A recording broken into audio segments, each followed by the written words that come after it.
Ambad police Thane हद्दीत होणारे गैरप्रकार रोखण्यासाठी अंबड पोलीस चांगलेच ॲक्शन मोडवर आलेले दिसत आहेत। रोजच मोठमोठ्या कारवाईने अंबड पोलीस चर्चेत येत आहेत।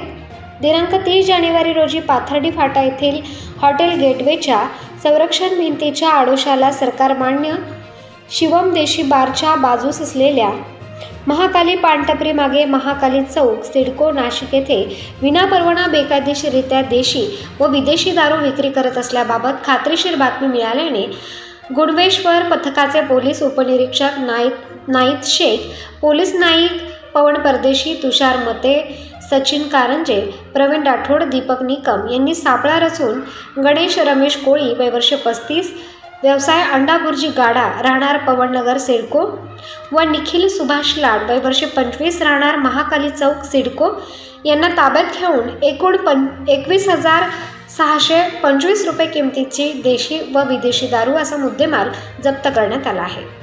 तसेच त्यांच्यावर अंबड पोलीस ठाण्यात गुन्हा देखील दाखल करण्यात आला आहे। सदरची कारवाई पोलीस आयुक्त संदीप कर्णिक, पोलीस उपायुक्त मोनिका राऊत, सहाय्यक पोलीस उपायुक्त शेखर देशमुख यांच्या सूचनेनुसार अंबड पोलीस ठाण्याचे वरिष्ठ पोलीस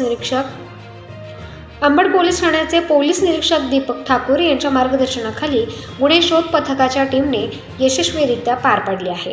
प्रबंधभूमी महाराष्ट्र न्यूजसाठी प्रकाश बागुल, अंबड, नाशिक।